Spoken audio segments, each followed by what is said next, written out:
Tattoo Traditions is a podcast dedicated to the history of tattooing and those that have made significant contributions towards it.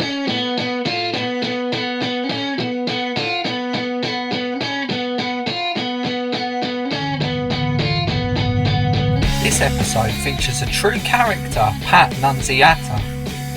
Pat started tattooing in the 60s in New York in the basement of his mum's house. He bought his first machines from Walter Moskowitz after passing the shop on one of his lorry routes. He's tattooed Hell's Angels, done house visits, and has some brilliant tattoo stories. Tattooists like Pat are the reason we do this podcast, to keep their names as a part of tattoo history. We hope you enjoy it.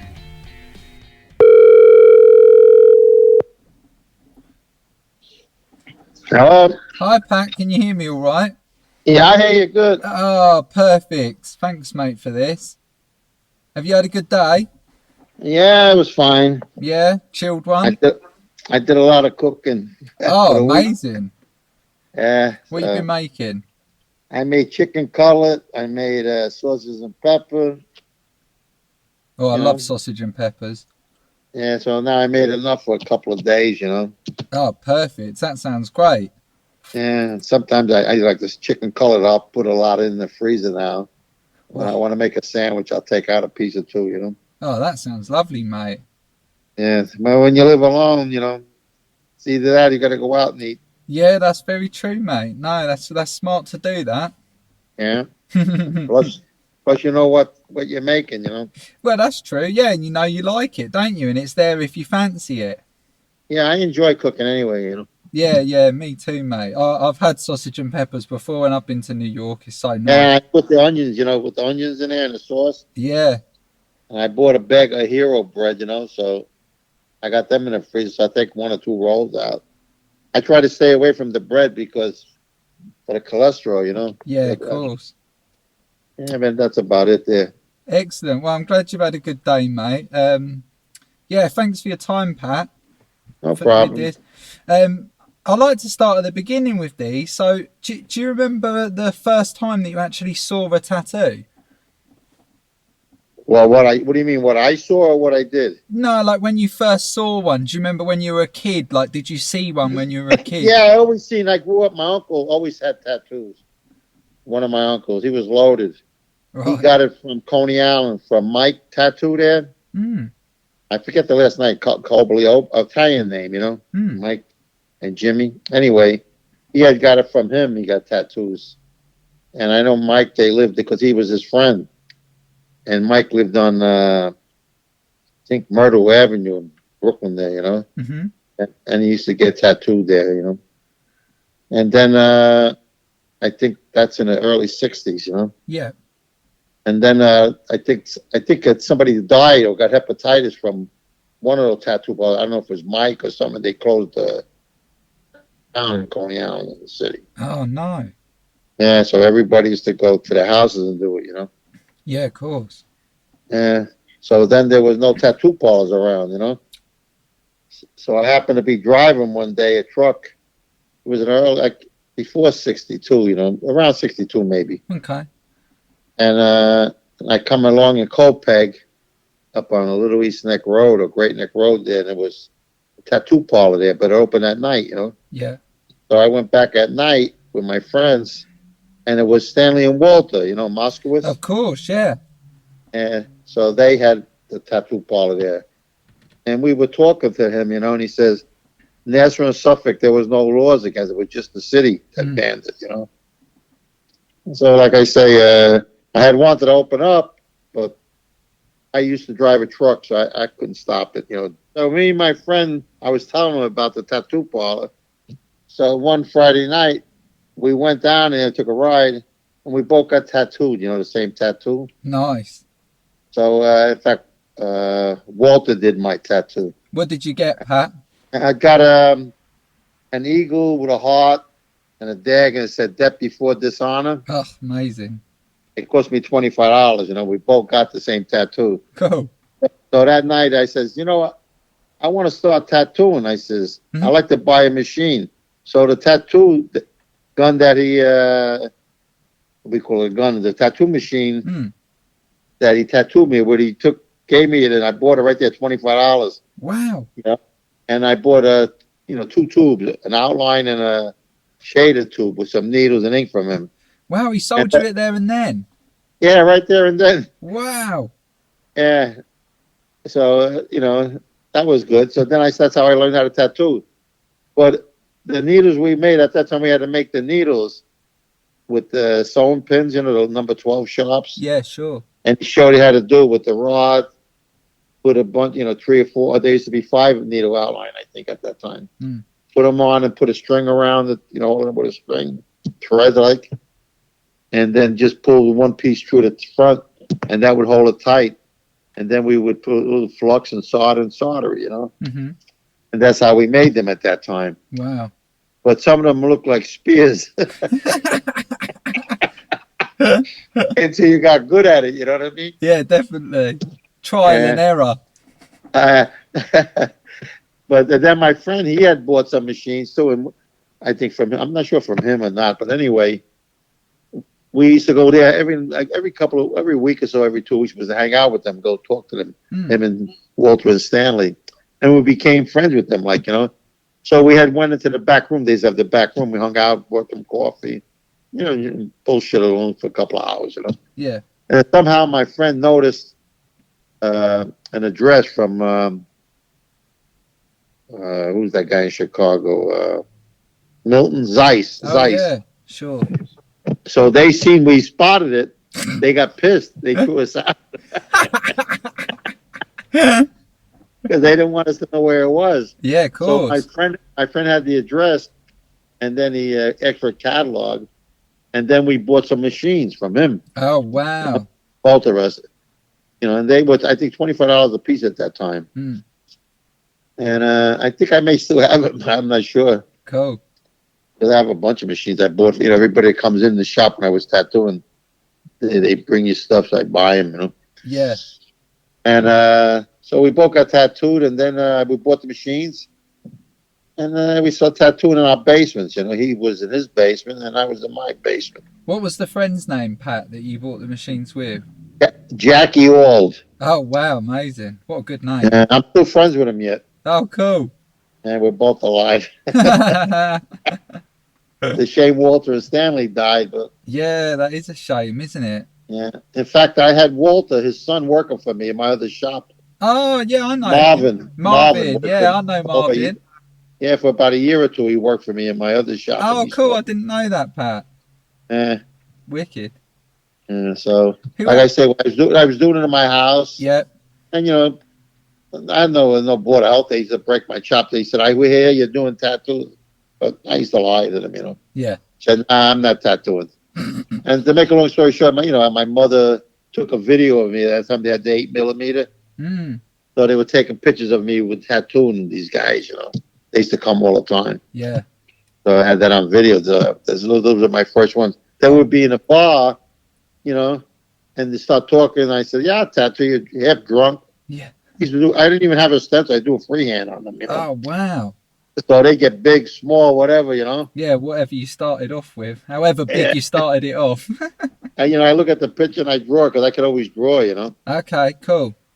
And that's how I started doing that in my house, Wow. So that was just word of mouth, Pat. So like you tattoo your friends. When you go to the bar, you tell me I tattoo you, and then you show me your tattoo, my tattoos. Mm-hmm. And I wound up being at a bar one night, and everybody's talking about tattoos on their privates, So some guy had a snake tail on his penis. Wow.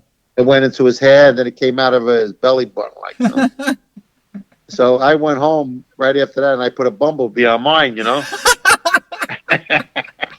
I went back.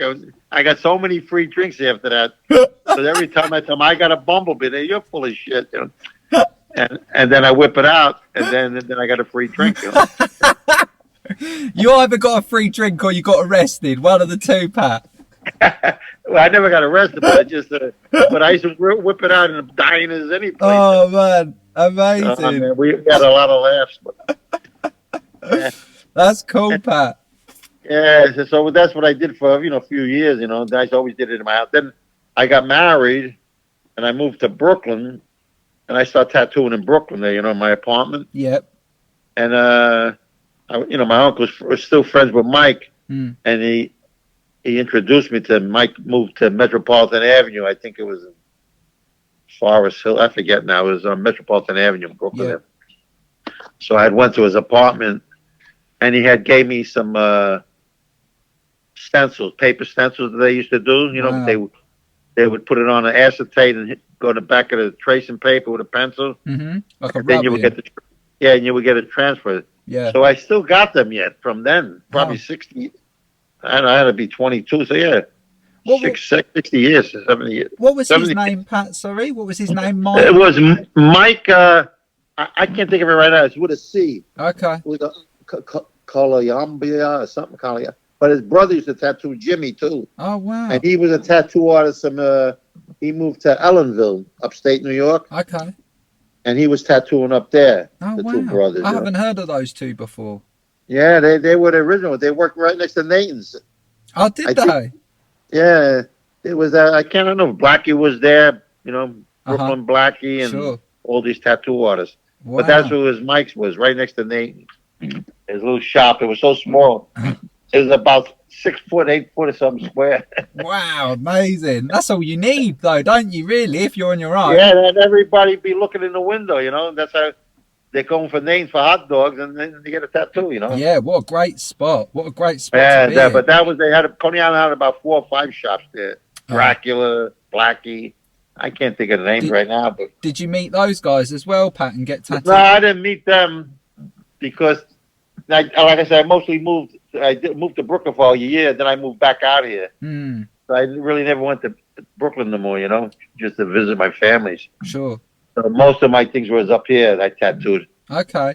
And I had my basement. I had like all my pictures that flash that I drew, and I used to make the acetate stencils. And I used to have like a little suitcase that I made with my transformer, and I put my needles in it, and the foot pedal and all that. Wow. And I would bring the metal box, a file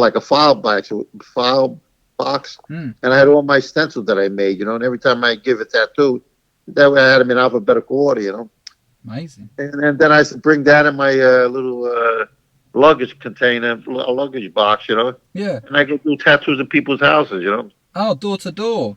Yeah, so that box I still got yet, No way. I swear to God, it's got a little black transformer in there. I got the little cups in there, ink I used to carry. Oh, man, that's so cool. Yeah. And it still worked, that thing, but it's nostalgia. Like, I put it up in my attic. I forgot all about it. Oh, that's so cool, Pat. What an amazing thing. Yeah, so that was that. And then, like I said, down my basement, I used to do the tattoos. Are we still in the 60s right now, Pat, or is this a bit later? Yeah, well, I got married in 64, so I moved up here in 66 in Holtzville.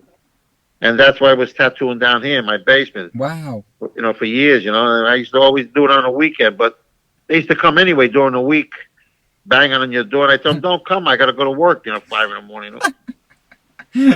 Then my wife used to get jealous of me. She'd fight with me when I tattooed a girl. She didn't want me to tattoo no girls. I said, I'm not bothering them. I'm tattooing.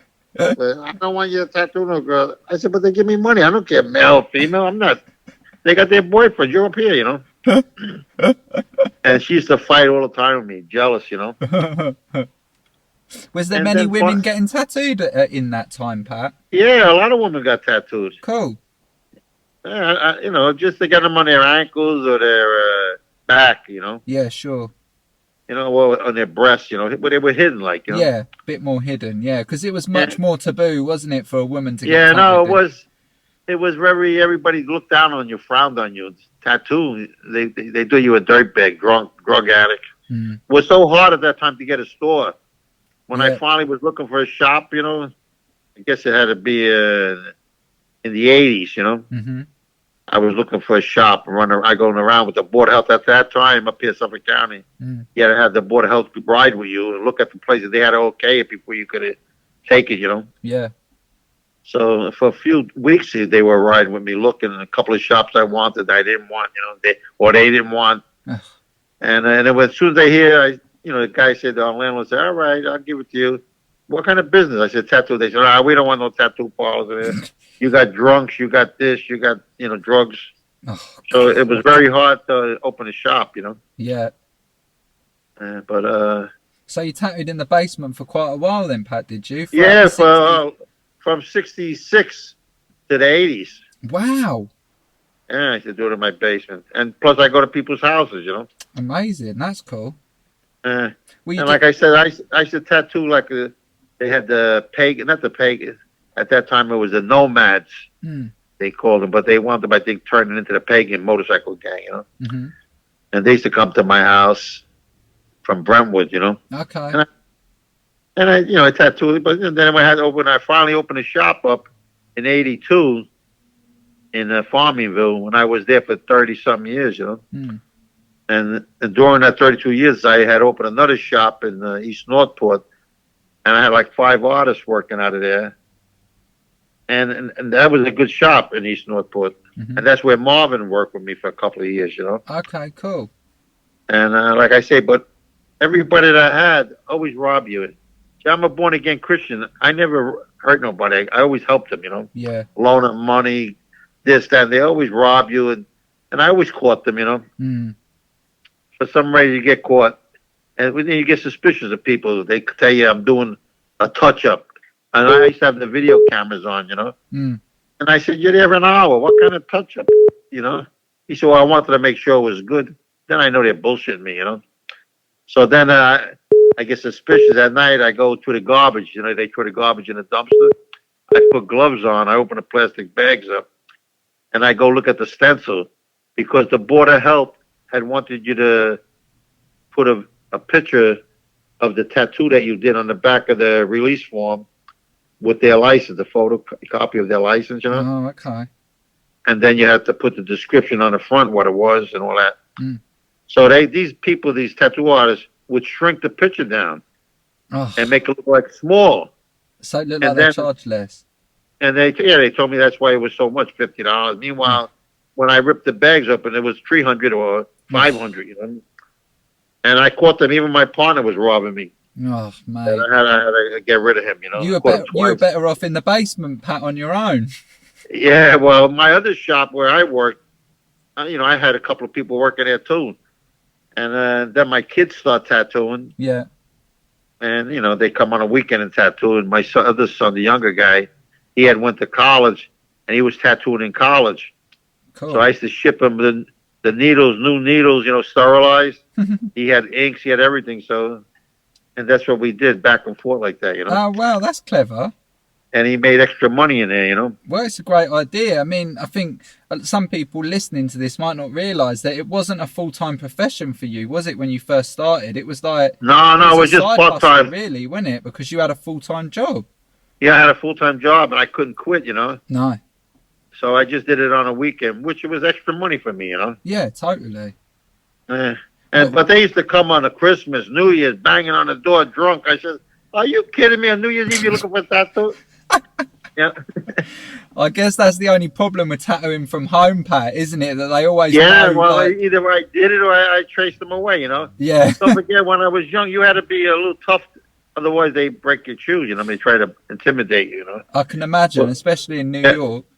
Yeah, they were always like that, You don't forget, you got 5, 6 guys come in drunk. You had to stand up to them. You couldn't let them bullshit you, Yeah, totally. So nobody ever bothered me like that. Even in my shop, they want guys. I had to go after them with a bat a couple of times, But because I told them don't bring the dog in. They said, nah, the dog is good. I said, your first place, the Board of Health don't want no dogs in there, and I don't want no dogs in there. I got rugs in there. Yeah. It's going to piss on my floor. They said, no, it's good. And the guy keeps telling me, will you please take it out? All of a sudden, the dog pisses. I said, you mother F, I told you I didn't want him in there. I chase you after him, So the guy that I was tattooing says, Mr. Pat, please calm down. I'll keep him out. I'm sorry, Now I'm shaking all up because I'm really pissed. I want to get this guy. Yeah. Now I said, I hope this tattoo comes good because look at my hands are shaking. I said, thank him if it comes crooked, these lines. Yeah, that's it. Yeah, you're trying to do a portrait on somebody. Yeah. But, a couple of times like that, you have, Then a couple times some guys tried to rob me, you know. Really? Yeah, but... What, when you were on your own, before you had the shop? No, when I had the shop. Oh, this is when I was in the shop. Yeah. In my house, I never had no problems in my house. No. Just my wife was my problem. She used to fight with me.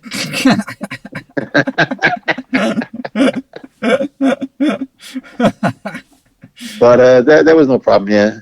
And it was, like I say, extra money, so, you know. Yeah, of course.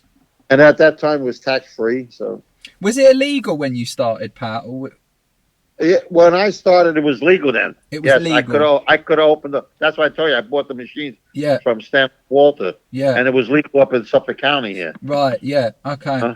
Yeah, because it was made illegal a few times, wasn't it? Well, as long as I know, it was always legal here in Suffolk County. Oh, okay. It was. You know, in the city it was banned. You know, it was banned in the city. Yeah. Then it finally became legal. Okay. Because I guess everybody was doing it in their basements. You know. Who else did you get tattooed by, Pat, early on then? So you got tattooed by Walter, and that's when you bought the machines. But who else did you? Yeah, I did all my other ones by myself on my kids. Oh wow.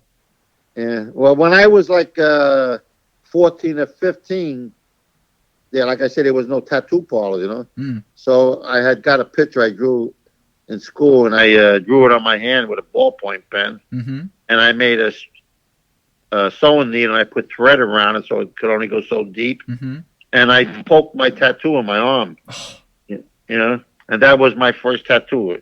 It's like I got a dog with a hat and a collar with like points on it, which I still got it here.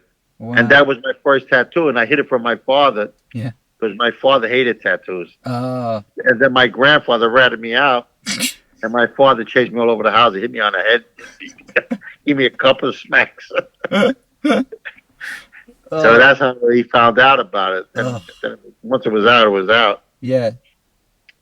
But so that was just a drawing you'd done. That wasn't like something that was inspired by a tattoo designer or anything like that. I drew a picture from a comic book, like a little dog with a high hat. Oh, nice. And I just freehanded with a ballpoint pen, and I followed it, you know. And then, like I said, I started tattooing myself up. Cool. You know, on both arms, wherever I could reach. I tattoo with my right hand, but I did it with my left hand, Jesus Christ on the inside. Wow. And it come pretty good, I'll tell you. Did it? Yeah, it looks like Christ. Wow. And I did it on my arm, the other one, wherever I could reach, you know. Cool. My legs. I did that like that. And then, my friend Jackie, I tattooed him, and he tattooed me a couple, you know. Nice. We could tattoo each other. And then, like I say, in 82, I opened up the shop in Farmingville, which I was there to around probably about 7-8 years ago. I had to stop because my back went out. I had to get operated, my hands, carpal tunnel. Yeah. And then I got surgery on my back. And until today, I can't really walk or draw or do anything. I can't do nothing. Oh, man. So, and that's what happened there. So I had to close it down, which aggravated me. And like I say, Cliff's tattoo, you know Cliff White? Yeah, sure. Yeah, well, he had come to me. I gave him his first job. Oh, wow. He worked for me, yeah. And then he went to Lou's Tattoo, but it was Willie was working there, you know. Okay. And he worked there for a while, you know. Then he opened up his own shops, you know. Nice. And like I know Lou, you know, Robino. Oh, yeah, of course. And both of them, the father and son, I used to know the father. Yeah. And a few guys, I forget the names now, you know what I mean? Yeah, There was Frank, I had hired Frank, that was his list. He moved to Colorado or something. I can't think of his name right now. Okay. But he worked for me, for a biker guy, you know. Cool. He had his own shop in Setauket there. Or Smithtown, something like that. Okay. What was it like tattooing the bikers, Pat? Were they pretty good customers, and you know? Yeah, they always come in there. I tattooed the Hell's Angels, the pagans, you know. Yeah. I had hired a Hell's Angel to work with me, but I had to fire him, you know, because like I said, I was a born again Christian. Yeah. And he was tattooing, and then I'm telling him, he showed me the tattoo. I said, "That's an upside down. It's a satanic cross." Oh God. So he said, "That's what I want." I said, "Well, please, I don't go for that. Yeah. Don't do it. And he did it anyway, Okay. So I didn't want to fight with it because he had a gun, 357, whatever the hell, he had a big gun on it. Oh, jeez. So I don't want to get killed. No. So he did the tattoo. That night he left. So the next day he had to come in and come with a cab. So I got there early. As the cab come, I said, listen, I forget his name, Rich. Yeah. Please. I says, don't get out. He said, why? I said, because I told you last night, don't tattoo, but you disrespected my wishes. No, you can't work anymore. I'm sorry. And that was it. So we still talked with each other. Every once in a while he'd come, can you make me a stand? So I did it, but he never worked no more, Oh, well, at least I guess he was respectful enough in the end to like not kick off with you and stuff and understand why. Yeah, well, you understood. I said, you disrespect. I asked you, please don't do it. You just did it anyway. Yeah, I don't go back. But like I said, I had a lot of guys working for me, different people. I like JC Fly. You remember JC Fly? Did you hear his name? I've heard of JC Fly. Yeah. Yeah, I know him and that was Jackie's friend, and we became friends. In fact, my friend Jackie put an outline of his ego on his back, and I colored it in for him. Oh, wow. Yeah, but I never got a tattoo from him, but we were friends, Oh, that's cool. He used to work out of his house, too, in Patchogue. For 112. We all worked out of our houses, Of course you did, yeah. But, I suppose, not only was it hard to get a shop, but it was also more expensive than working from your house, wasn't it? Yeah, it was cheaper, No, there's no overhead, you know what I mean? No. And then you had to get a permit from the Board of Health. They have to come, Yeah, sure, exactly. And they might not have signed off on your basement, Pat. No, not in the basement. That didn't happen. You have to be legal. You have to have a whole... you need a bank account, a regular business, Yeah, totally. Yeah, I don't know how they'd feel about the basement, but... well, like I say, JC Fly had opened the first shop up here. And in fact, my wife's friend from high school, he was wanting to learn how to tattoo. His name was Dave Avecroft or something like that. Mm-hmm. He became partners with JC Fly. Okay. In Knifeflip. They became partners. They were tattooing, Oh, wow. So, I taught a lot of guys coming in, apprentices, teach them how to do it. And then all of a sudden, they come in and they learn how to do it, and then they go out, and then they badmouth you on top of it. Yeah. Yeah, it's like I never hurt nobody, believe me. No. I would only help them. But I don't know why they have to badmouth you. Yeah, it's a hard one having I know some people that have never had an apprentice, and I think I can understand why, because when you hear stories like that, it makes you think, why do I bother? No, and then like when even in the East Norfolk, I hired artists, young guys, Mm-hmm. And all of a sudden I come at night, like I said, if I close my shop up, I used to close up, 11, 12 o'clock here if I had no business. If I had business, I would work to the morning, you know what I mean? Yeah, of course you would. I never closed down. Yeah.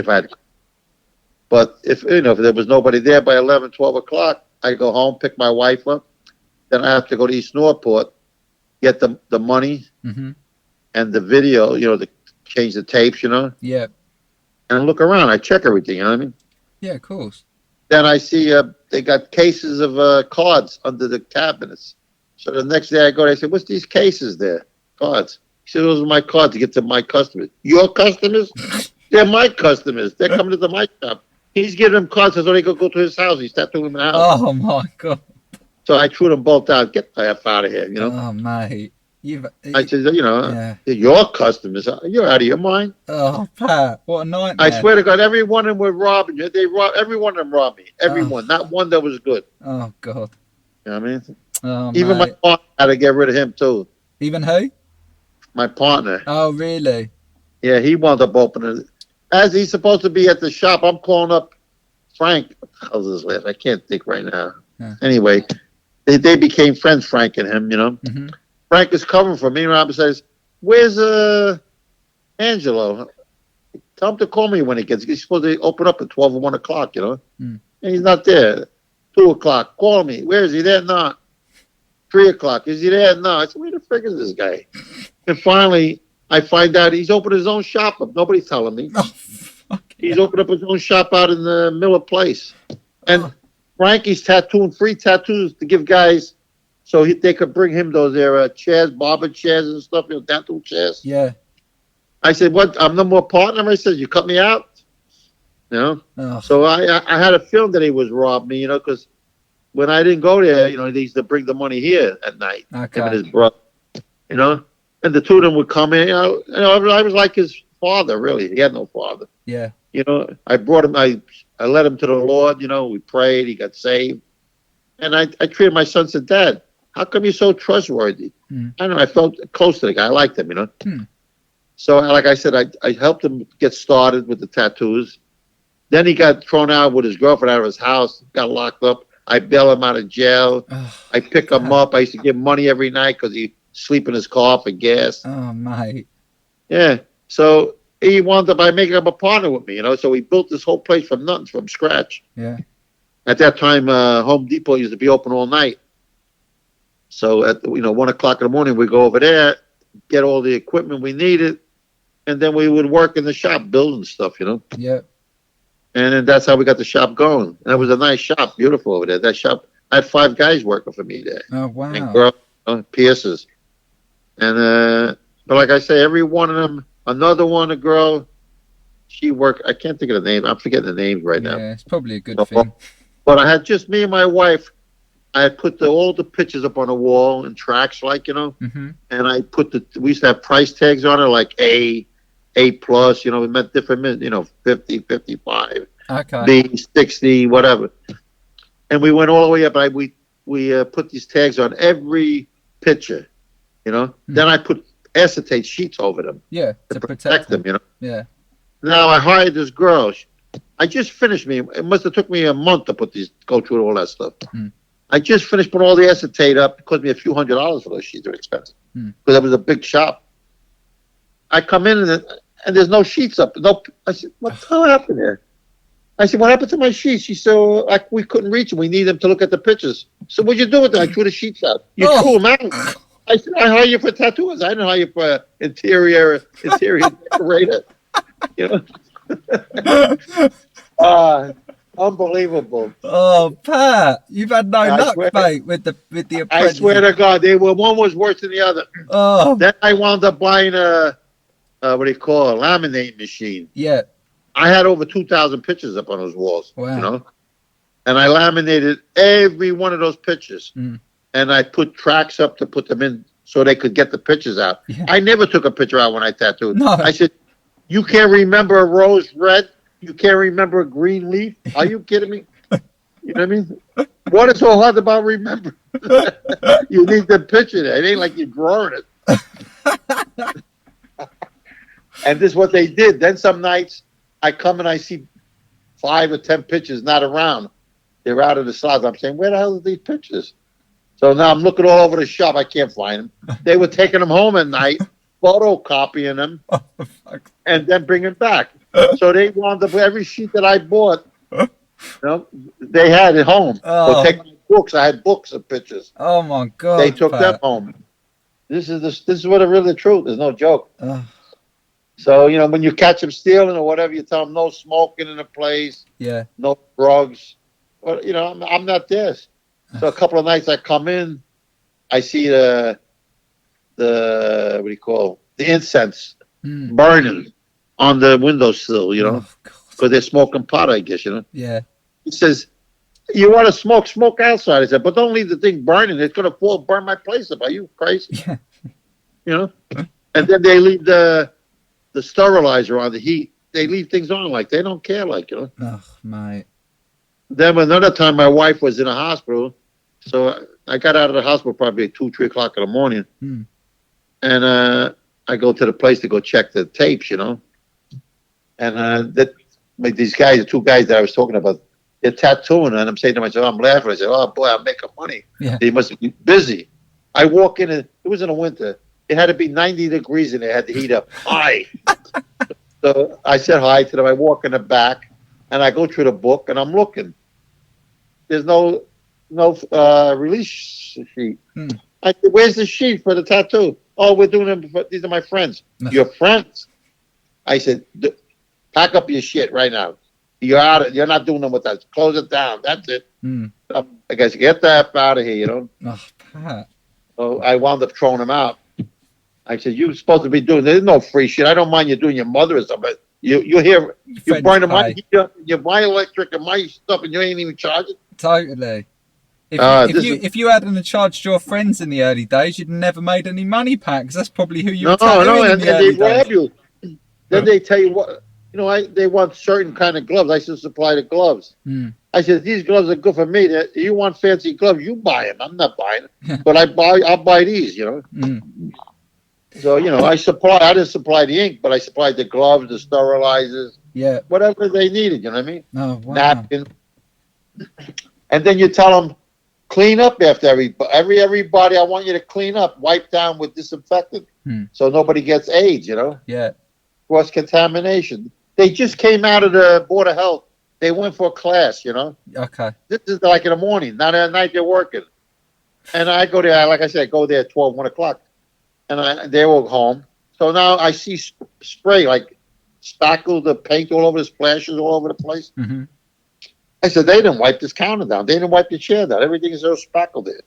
So I get the rag and I put disinfectant and I wipe it down, and it's like a rainbow stuff. Oh, don't. So I tell them, you didn't wipe up this. Oh, yes, we did. Don't tell me you did. I wiped up. It was all over the place. Yeah. I said, what's wrong with you guys? Don't you care about yourself? Yeah, totally. They said, well, I put it on a paper towel. Yeah, I said, but I watch in the camera. You got the machine in your hand as you're tattooing. Now you put the machine on your lap, on your leg. Now that's cross-contaminated. Now whatever from that machine is on your leg. Yeah, totally. Now the next customer, you do the same thing. Yeah. So you're cross-contaminating every minute. I use this retarded. I said, They said, oh, I didn't think of that. What do you mean I don't think? You just went to the test. Literally this morning, yeah. Right? There's no telling some people, Pat, is there? I mean, it's some like they don't can't be helped. Did you know Tony Polito, Pat? Well, I'm sorry, I didn't get that. Did you know Tony Polito? I heard him, but I don't know him personally. Yeah. Yeah, he died. He was in Brooklyn too. Yeah. Yeah. Just different neighborhoods, I guess. Yeah, Brooklyn's big. I had lived in on the north side, Greenpoint there. Okay, yeah. He was down more towards Coney Island, Oh, wow, okay. Yeah, I always forget how big New York is. Yeah, Brooklyn's a big county. It's a couple of miles square. But, you got Brooklyn, then you got Queens, you got Nassau, Suffolk, Did you like painting flash in the early days, Pat? Did I what? Did you like painting flash in the early days? Well, I used to do it every night. I used to make it before I opened up. Wow. That's how I got my flash. I would draw them up every night. Paint them, bring them out, Wow. That's how you did it. Then, like I say, when I had this, I used to buy the acetate sheets from Spalding and Rogers. Mm-hmm. Yeah, but there was like a couple of dollars a sheet. I still got them around. And then you would a scribe scratch in. You probably know, right? Yeah. Scratch it, right? And I would make every sheet that I had, those pictures. And sometimes you would have to do double-sided because it would be reversed. So you have to go on the other side. You mean? Yeah, of course. To make it the same as the picture, Yeah, there's no photocopier, was there, to flip it on? So. Right. So, like I say, I still got all those acetates sheets, Cool. I had got one of these file cabinets had about 90 boxes in there. And I used to put each sheet into a lunch bag, Yeah. In the thing, maybe 4 or 5 sheets in there, and each one, depending on what I had. Yeah. Plus the file cabinets. I had file cabinets with every outline in there, Wow. Drawings, which I still have. I want to try to sell them, but I closed the shop down. I bought a car trailer, Okay. and I got everything in it. I got those racks, those big racks are about 4 foot high. Yeah, sure. And they're around 3 foot wide, some 2-3 foot wide. Wow. I had like 90 something sheets up on the wall. Oh, mate. And there was like 20 something hundred sheets on that one rack. Wow. Then I had a couple of small racks, and I had the books, the leather-bound books where you put the flash in each sheet. Mm-hmm. I think I had about 30 of those books. And so, and now half the people don't even use flash no more. Yeah, there's a bring it with their cameras. They got the you're picture. right. There's a magic to that stuff, though, isn't there? That hand drawn, hand painted flash that you were doing in the 60s and 70s and 80s. There's magic. Yeah, well, like I said, every sheet that I had, I got I don't know, just that one rack, like I said, had 20-something hundred sheets on. Wow. Then I got, I think 30 or 40 books. They're like they used to have one sheet to each book page. Yeah. Both sides. I think about 30 of them. Wow, amazing. With pictures. Plus, I have so many stacks, loose, in boxes. Yeah, sure. It's going to take some time to go through it all, mate. Yeah, well, then I bought some other guy out, Gary Sorte. I don't know if you heard that name. No, I haven't actually. Well, he was a tattooer. He was a biker, and he had a place in Ronkonkoma he started. That's when I lived in Brooklyn, but he was doing it up by the expressway. Gary. And then he moved to Oakdale, I think. Okay. He was on Sunrise Highway. He had a tattoo parlor there. Then I don't know what happened in there. Then he moved to on Sunrise Highway, more coming this way, Oakdale, more this way. Yeah. And then he wound up getting killed.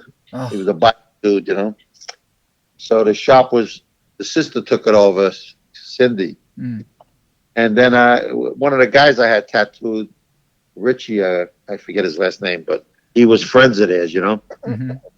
And he talked to the mother. The mother had all the son's stuff. Yeah. So I bought everything: the cabinet, the pictures, and he had all the pictures in glass, like frames, black frame, like the picture frames. Yeah. I had cases of that. I bought. Oh. I bought the soda machines, candy machine. I bought everything. Everything. And I brought them in my shop. Wow. And you still got those bits?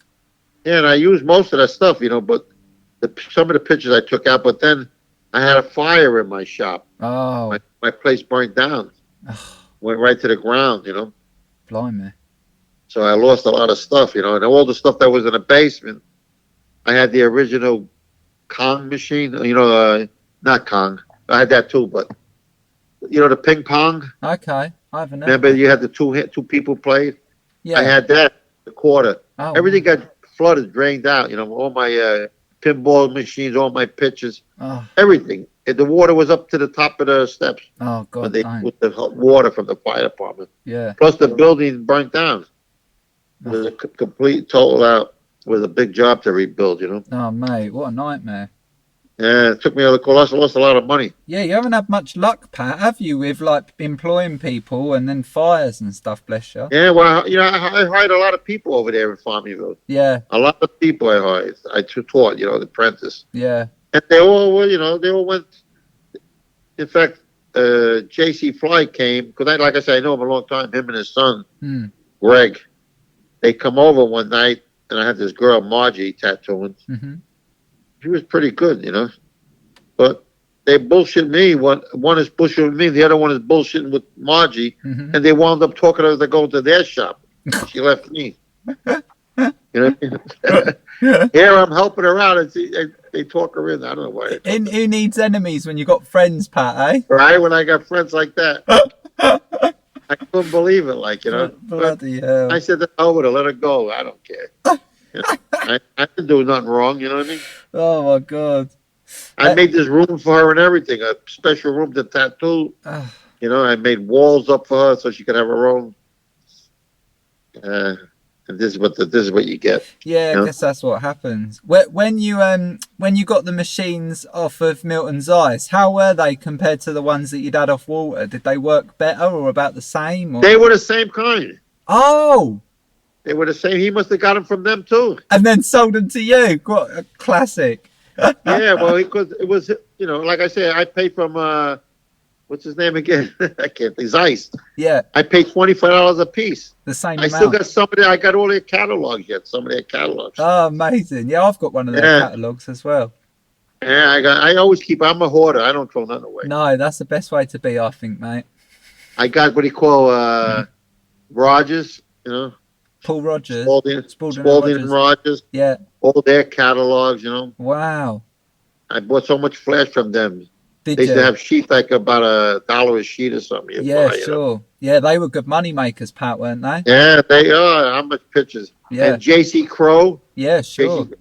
He had good flash. Yeah, but his sheets were around $7 a sheet. Oh, were they? Yeah, but they were beautiful painted, Yeah, no, I've seen it. I've seen his stuff as well, actually. Yeah, I loved his flash. I love the way that, like, because I'm from England, but I think it tattoos in England around the time that you started, they look very different to a New York style tattoo. Like, when you see a New York style tattoo, it's got a certain look to it. Do you think that? There is a difference? Yeah. Yeah. Well, I know, what is it? I always see mum, M-U-M. Oh, M-U-M, yeah. The spelling's different, but I mean, like, I think a New York style tattoo, it's got a very hard sort of look. You know what? I guess the New York style tattoo almost feels a bit like New York itself. Do you know what I mean? Like, it was bold. It was heavy. Bold. Yeah. Bold. Yeah. Like, and that's how New Yorkers are. A lot of shading. Yeah. But they lasted, you know what I mean? Totally. I still got the green on my legs. The green is still there, like brand new. Wow. But, the red came out a little, But the green and the black still there. Wow, because you got it in there. I got that from National Tattoo. Oh, cool, yeah. I was friends with her, with Flo. They used to live in New Hyde Park over here. Oh, nice. And I became friends when I went to the house with my wife, and I used to get all my equipment from her, inks.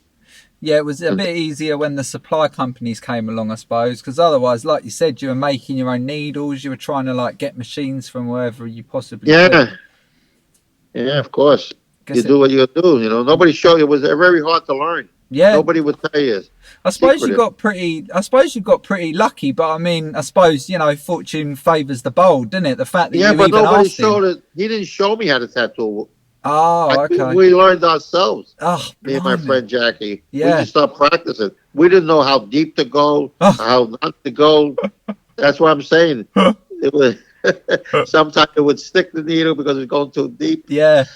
But you had to learn by yourself. Yeah. Like I said, it was very hard. Yeah. Nobody would give you no clues how to mix it, how to do this. They sold you this stuff, but they didn't say how to do it. No, I see. They figure you're gonna hurt somebody going out of business. Yeah, they don't want you to or just give up. Give up because you can't figure it out. Yeah, but we didn't, No.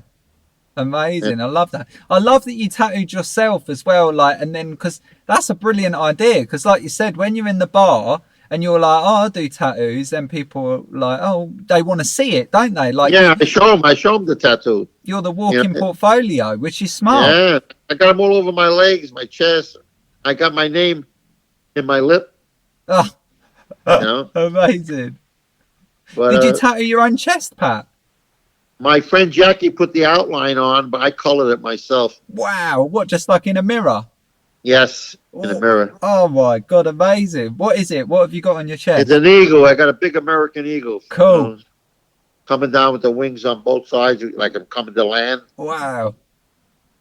Yeah. Did he draw that on? Like that eagle? What? Did he draw that on? I forget where we got that thing. I don't remember where we got that. That design. But I don't remember where we got the design. But yeah, we made the acetate sheet. He put it on. I did it in his attic. Oh man! And he was killing me because we didn't know how deep to go. I heard it sound like a woodpecker hitting my bones. I said, "Oh man, you're killing me." It was hard. I could take pain, but this was hard. You could actually hear the needles bouncing off my bones. So after I got the outline done, I said, "Oh, stop it! Yeah. I'll color it myself." Yeah. So I colored it myself, and it didn't hurt half of what he did. That's cool. I love that. Yeah. I bet it's still there though, Pat. It's there yet. Oh yeah. It's probably etched into your bones. No, well, but I mean, it got a little lighter. Don't forget, I'm 80 years old, so yeah. That ink does fade, but but the lines get wider, they spread out. Of course they do. Yeah, that's it. I think as well, when you see a tattoo now, that's like 50 years old, 60 years old, or whatever, you think it was done with a big fat outline. That's like what it looks like, right? Yeah. But it wasn't, was it? No, the original outline was 5 needle. Right. And then it went to 3-needle, which was nice, the 3-needle. Wow. Then they went to the single needle, which I never thought was going to last, because it was so fine. Yeah. And then I started doing a lot of single needle because it's so detailed, you know what I mean? Uh-huh. And it worked okay, the single needle. It didn't come out. Then they went to that black and gray stuff, Uh-huh. And they had the tribal. That used to become a pain in the neck, those tribals. Yeah. Forever black.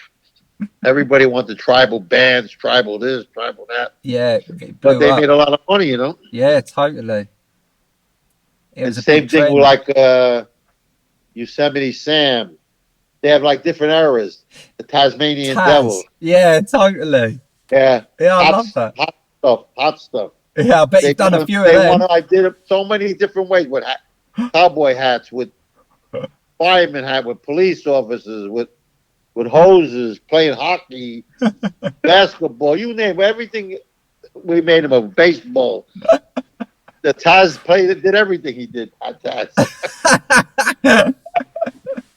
That was a good money maker. Yeah, I bet it was. Yeah, it's interesting how it goes in trends, isn't it? Like, you can see it come and then you can see it go, and then you sort of... in the beginning, it was like the Black Panthers was very, very popular. Yeah, of course. And then, like, I got a Pepe Le Pew on my leg, a big one. Oh, cool. Yeah. And that's still bright as hell.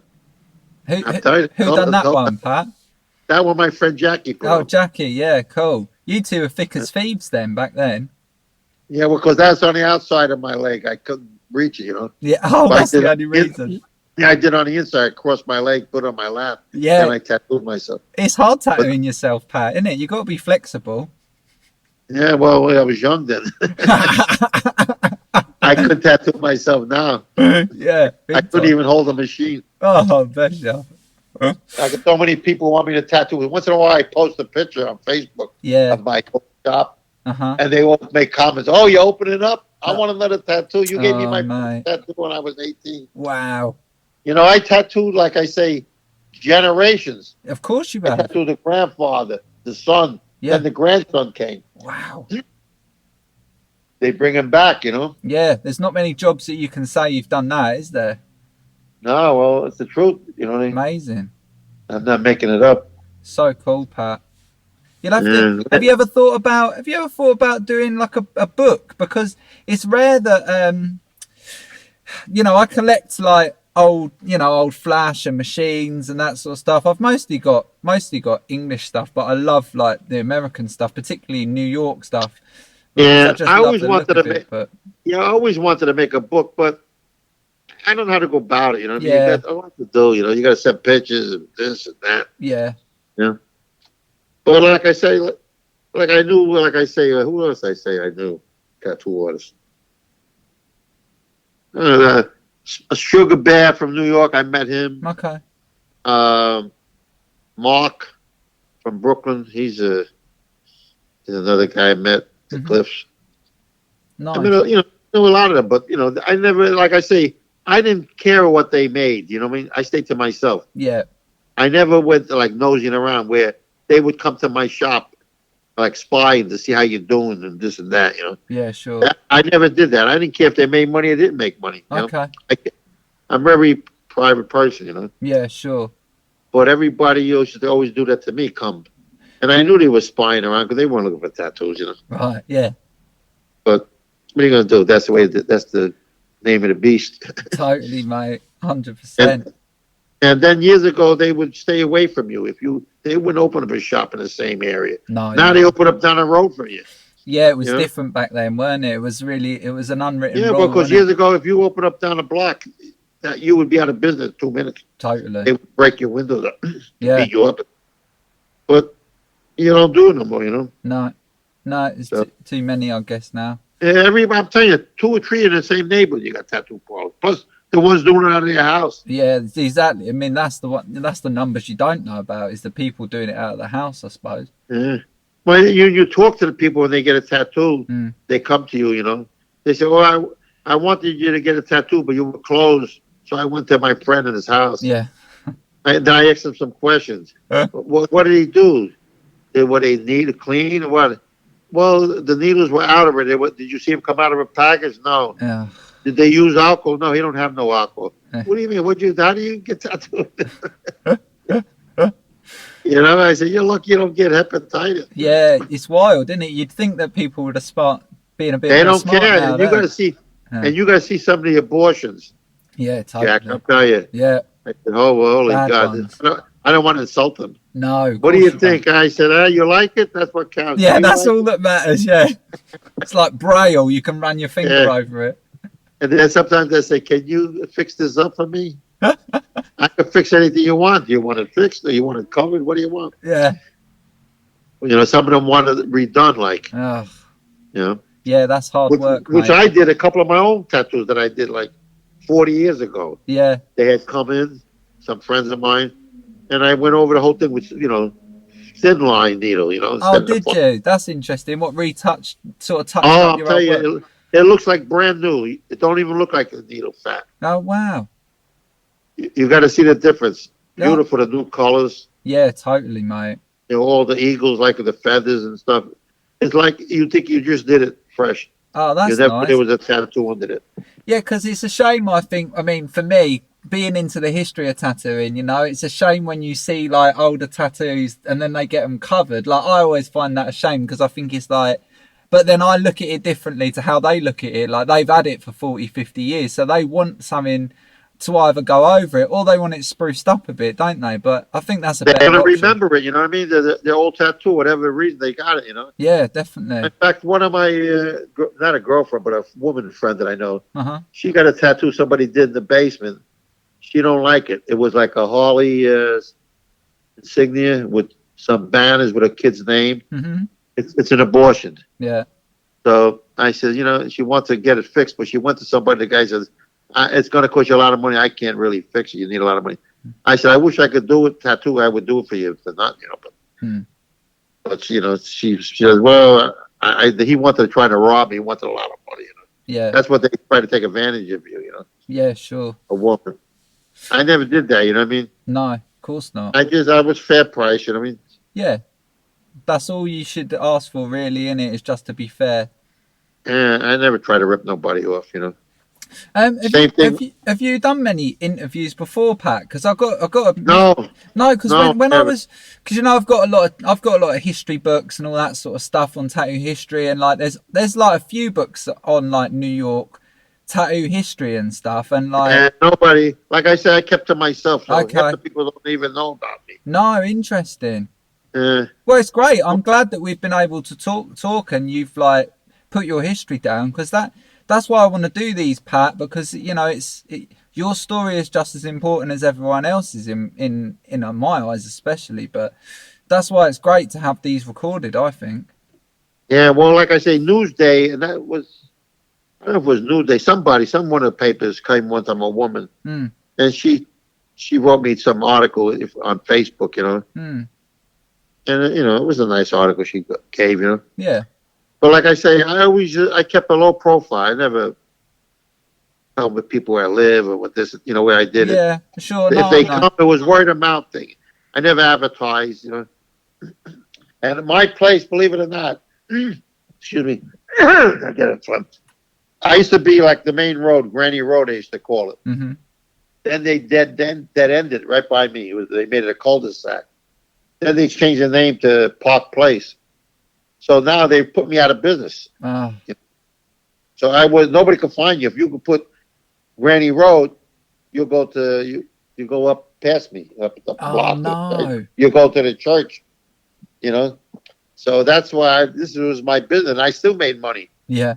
And they couldn't find me. They said, move out of here. But I'm happy where I am, Anyway, I wound up buying that building, believe it or not. Oh, did you? Cool. Yeah, I was there, like I say, from 82 and then the landlord was selling it. He forced me to buy it. I didn't even want to buy it. So I don't want it. He says, I'm going to make you rich. I said, Mr. Mackett, I don't want it. He said, I'm going to hold the mortgage. I'll hold everything. You don't have to pay no this, no that. It takes 7 years. Wow. Then I was going to buy all his property.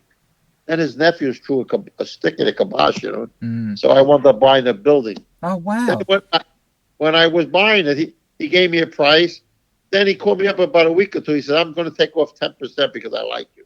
Whoever does that takes off money. Blimey, you'd never get that now. I already agreed. I agreed for the higher price. Yeah. He took off. Maybe it was